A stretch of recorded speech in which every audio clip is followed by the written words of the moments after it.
अस्सलामुअलैकुम, कैसे हैं आप सब। उम्मीद है आप सब खुश होंगे और मज़े से होंगे और अच्छी सेहत में होंगे। अल्हम्दुलिल्लाह मैं भी ठीक हूँ और मज़े से हूँ।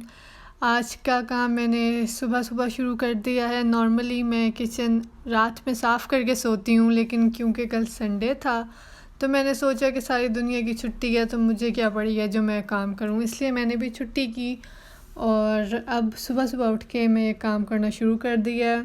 सबसे पहले मैं साफ़ करती हूँ अपना कुकिंग रेंज। मैंने पहले भी बताया था शायद कि ये शीशे का है ना, तो इसको साफ़ करना बहुत मुश्किल है। इस पे बहुत ही परमानेंट किस्म के ना स्टेन्स भी पड़ जाते हैं। अगर खुदा ना खास्ता कुछ जल गया है आपसे इसके ऊपर तो फिर आपके लिए अज़ाब बन जाएगा इसको साफ़ करना। इसलिए ना इनका बहुत ज़्यादा ख़्याल रखना पड़ता है और इन्हें बहुत ज़्यादा साफ़ रखना पड़ता है। तो मैंने इनके लिए स्पेशल क्लीनिंग सॉल्यूशंस लिए हुए हैं, जिनसे ये काफ़ी ना जल्दी से और आसानी से साफ़ हो जाते हैं। नॉर्मली ना मैं रात को ये सॉल्यूशंस चूल्हे पे डाल के ना सो जाती हूँ और सुबह जब मैं उठती हूँ ना तो मेरे लिए काफ़ी ज़्यादा आसानी हो जाती है चूल्हों को साफ़ करना। लेकिन अब क्योंकि मैंने सुबह सुबह काम शुरू किया और मुझे चूल्हे इस्तेमाल भी करने हैं तो मैं अभी इन्हें साफ़ कर लूँगी। मुझे ना पाकिस्तान के स्टील वाले चूल्हे साफ़ करना इतना मुश्किल लगता था, लेकिन अब जब से मैं यहाँ आई हूँ ना तो मुझे अंदाज़ा हुआ है कि वो चूल्हे बहुत ही अच्छे चूल्हे थे, आराम से साफ़ हो जाते थे। और ये जो फैंसी चूल्हे हैं ना ये आपको बहुत परेशान कर देते हैं। खैर मैंने ना अब इनको ऐसे ही साफ़ करना शुरू कर दिया। ये जो नरम वाली स्कॉच ब्राइट होती है ना, इससे पहले मैं ना इसको सिर्फ वॉश क्लॉथ लेके ना उससे साफ़ कर देती थी कि कहीं इस पर स्क्रैच ना पड़ जाए, ख़राब ना हो जाए। लेकिन फिर इससे ये हुआ कि इस पे और भी ज़्यादा निशान होने लग गए, क्योंकि ज़ाहिर है जो जला हुआ है वो तो नॉर्मल वॉश क्लॉथ से नहीं साफ़ होगा ना, तो फिर आपको उसके लिए ये स्कॉच ब्राइट या कुछ सख्त इस्तेमाल करना पड़ता है। तो इसलिए अब मैं इससे चूल्हे साफ़ करती हूँ और काफ़ी देर लग जाती है, काफ़ी मेहनत होती है इसे साफ़ करने के लिए। तो मैं उस दिन शॉपिंग पे गई थी ना, तो मैंने सबसे पहले तो यही सफाई वाले ना चीज़ें ली। सबसे पहले मैंने लिए वॉश क्लॉथ्स का एक बंडल। मैंने 18 वाले ले लिए। मैंने कहा कि बस आज तो मैंने सफाई करके ना घर की कमाल कर देना है। मैं आज डीप क्लीनिंग करूँगी, जो कि हो नहीं सका ऑफ कोर्स, क्योंकि और भी काम है मेरे पास। मेरी छोटी सी बेटी भी है, मुझे उसे देखना होता है, तो डीप क्लीनिंग तो मेरे बस की बात नहीं है। लेकिन मैं जितना हो सकता है ना उतना साफ़ कर लेती हूँ। एक दिन मैंने कोशिश की कि मैं ना किसी को यहाँ होती है ना कंपनीज़ डीप क्लीनिंग करने के लिए, उनमें से किसी को हायर कर लूँ कि हम अभी अभी नए मूव हुए हैं तो हमारा घर आके ना वो साफ़ कर दें। तो उन्होंने मुझे जो रेट्स बताए ना अपनी सफाई के, वो हमारे घर के रेंट से भी ज़्यादा थे। मतलब इससे बेहतर था कि मैं अपने घर का एक और महीने का रेंट भर दूं, बजाय इसके कि मैं बाहर से लोगों को बुला के डीप क्लीन कराऊं। तो फिर मैंने वो प्रोग्राम कैंसिल कर दिया और अब मैं अपनी सलाहियतों पे यकीन करते हुए ना खुद ही घर की सफाई कर लेती हूँ और इतनी बुरी भी नहीं करती, बस ठीक है, गुजारा हो जाता है। मुझे बहुत ही वैसे पहले शौक़ था, मैं देखती थी ना वीडियोस, शायद आप में से भी कोई देखता हो इंटरनेट पे डीप क्लीनिंग की वीडियोस, काफ़ी ज़्यादा ना सेटिस्फाइंग होती हैं, कारपेट क्लीनर्स और फर्नीचर क्लीनर्स वगैरह। तो मुझे बहुत ज़्यादा शौक़ था कि मैं भी किसी कंपनी को बुला के करूं, लेकिन बस कभी कभी आपकी जेब जो है ना वो आपका साथ नहीं देती, तो फिर आप ये जो ऐसे ख्वाब होते हैं ना इनको अपने ख्वाबों में ही रखें तो अच्छा है और रियलिटी में रहना सीख लें मेरी तरह। एनीवेज़, तो जनाब मैं अपना माइक्रोवेव भी साफ़ कर रही हूँ। काफ़ी दिन हो गए थे तो वैसे भी मैं वीडियो बना रही थी, तो मैंने कहा मैं माइक्रोवेव भी साफ़ कर ही लूँ, उस बेचारे का क्या कसूर है। और कुछ स्टेन जिस पे भी काफ़ी ज़्यादा ना ढीठ किस्म के हो जाते हैं। मोस्टली वो वाले स्टेन्स होते हैं कि जब मैं आटा गूंद रही होती हूँ और मैं गंदे हाथों से, मतलब गंदे तो नहीं, आटे वाले हाथों से माइक्रोवेव खोल लूँ या चूल्हा अपना ना चला लूँ, तो उसके निशान पड़ जाते हैं मेरे कुकिंग रेंज पे भी और माइक्रोवेव पे भी। अब जनाब मैं अपने किचन काउंटर साफ़ करने की कोशिश करने लगी हूँ। मैं हमेशा डिसइंफेक्टिंग वाइप से ही ना साफ़ करती हूँ, क्योंकि जो हमारे घर ग्रॉसरी आती है ना, ऑनलाइन आती है मोस्ट ऑफ़ द टाइम्स, तो वो बाहर ज़मीन पे ही रख जाते हैं। जब हम ये बॉटल्स वगैरह या ग्रॉसरी ऊपर रखते हैं ना काउंटर्स पे, तो उन पे मिट्टी लग जाती है। तो मैं जब भी इन्हें साफ़ करती हूँ ना, मैं हमेशा डिसइंफेक्टिंग वाइप्स इस्तेमाल करती हूँ। बर्तन मैंने पहले धो लिए थे, तो अब मैं जल्दी से अपना सिंक भी धो लूँगी। सिंक भी मैं कभी कभी डिसइंफेक्टिंग वाइप से साफ़ करती हूँ, मतलब रोज़ तो नहीं, क्योंकि ज़्यादा साबुन भी आप साबुन से साफ़ कर रहे हैं और आप अच्छे से गर्म पानी से वॉश कर रहे हैं, तो डिसइंफेक्टिंग वाइप्स की कुछ ख़ास ज़रूरत नहीं होती। लेकिन फिर भी वंस अ वीक या ट्वाइस अ वीक मैं उनसे भी साफ़ कर लेती हूँ अपना सिंक। तो ये जो सिंक है ना, काफ़ी ज़्यादा पता नहीं कब का लगा हुआ है यहाँ पे, तो इस पे काफ़ी ज़्यादा स्क्रैचेस और निशान हैं। मुझे बहुत बुरा लगा था जब मैं यहाँ आई थी नई ना, कि इस सिंक में इतने सारे निशान क्यों हैं, लेकिन अब मेरे पास और कोई ऑप्शन भी नहीं थी। बाकी माशाल्लाह घर ठीक है, मुनासिब है। तो ये एक छोटे सा ना क्या कह सकते हैं इसको, छोटी सी खामी, इसको मैं नज़रअंदाज किया बाकी घर की वजह से।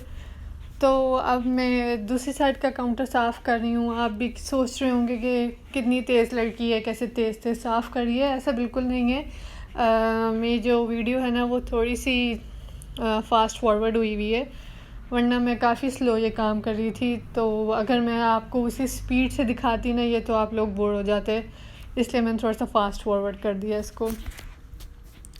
तो जनाब यहाँ ये वाला काउंटर में स्पेशली काफ़ी अच्छी तरह साफ़ करती हूँ, क्योंकि यहाँ पे रोटियाँ बनती हैं, तो आटा वगैरह अगर रह जाए ना, तो यहाँ पे भी चूंटियाँ और चूंटे मौजूद हैं, तो वो फटाफट यहाँ पे पार्टी करने आ जाते हैं। इसके लिए ज़रूरी है कि आपका काउंटर बिल्कुल साफ़ हो, ज़रा सा भी उस पर आटा या कोई चीज़ गिरी हुई ना हो। तो ये वाली साइड ना, स्पेशली जो चूल्हे के साथ है, इसको मैं बहुत अच्छी तरह साफ़ करती हूँ। आज मेरा प्लान है कि मैं घर के लिए और भी चीज़ें जाके लूँ, तो इसलिए मैं फ़टाफ़ट अपना काम ख़त्म करने की कोशिश कर रही हूँ। जितनी जल्दी मेरा काम ख़त्म होगा, उतनी ही जल्दी मैं जा सकूँगी। तो ये है मेरे दालों का डब्बा। दाल जो है वो मेरी गो टू डिश है। मैं जब भी कुछ और नहीं मुझे मिलता, मैं दाल बना लेती हूँ, क्योंकि मुझे लगता है कि जल्दी बन जाती है। फटाफट इसको उबाल के ना, मसाला बना के दाल डाल दो, दाल बन गई। तो इसलिए ना मैं आज दाल बना रही हूँ, और बस दाल मैं आपको दिखाऊंगी नहीं कि कैसे बना रही हूँ, मैं पहले दिखा चुकी हूँ। और मैंने यही साथ ही ना लॉन्ड्री भी कर ली है अपनी, क्योंकि आज मंडे है और लॉन्ड्री डे है मेरा। तो फटाफट से लॉन्ड्री भी करके और घर के सारे काम करके, खाना बना के, हम जल्दी से जाएंगे शॉपिंग पे, क्योंकि आज कुछ बहुत इम्पोर्टेंट देखना है और बहुत इम्पोर्टेंट करना है। तो इसलिए मैं थोड़ी सी एक्साइटेड भी हूँ। ये आज ना पार्सल एक छोटा सा रिसीव हुआ है। ये मैंने अपनी बेटी के लिए ना रजिस्ट्रेशन कराई थी। दूध की कंपनी है, सिमिलैक वाले हैं ये। तो इन्होंने मुझे ये सैंपल भेजे हैं। मैंने इनके लिए कुछ पे नहीं किया, ये बिल्कुल फ्री आए हैं, और इनके साथ आए हैं गिफ्ट कार्ड्स। बहुत सारे गिफ्ट कार्ड्स हैं, और मुझे देख के बहुत ज़्यादा खुशी भी हुई कि इनमें वाह भाई वाह, इनमें $60, $50, $30 मुफ्त के ग्रीन कार्ड्स मिल गए। मैं तो अमीर हो गई हूँ, इतनी सारी चीज़ें मैं मंगा सकती हूँ। लेकिन मैंने जब ट्राई किए ना, एक ट्राई किया, दो ट्राई किए, तीसरा ट्राई किया, तो गिफ्ट कार्ड्स तो ये हैं नो डाउट, लेकिन इसके साथ जब आप चेकआउट करते हैं ना कि जी हाँ जी ये भेज दो, तो उनकी शिपिंग ही इतनी हो जाती है कि मतलब अगर आपने $20 शिपिंग भरनी है, तो आपको क्या फ़ायदा है ऐसे गिफ्ट कार्ड्स का। फाइनली जी हम बाहर आ गए हैं, और आज हम देखने जा रहे हैं फ़र्नीचर, क्योंकि हमारा लाउंज बिल्कुल ख़ाली है, हमारे पास कोई सोफ़े नहीं हैं और डाइनिंग टेबल के अलावा कुछ बैठने को नहीं है। तो आज हम फ़र्नीचर देखने आए हैं।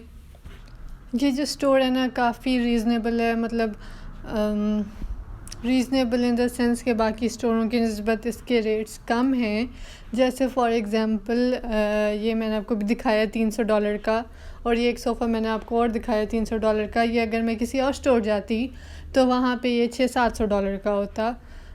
खैर अभी भी बहुत एक्सपेंसिव है, और मैं बिल्कुल वो एक सोफ़ा $300 का नहीं लूँगी।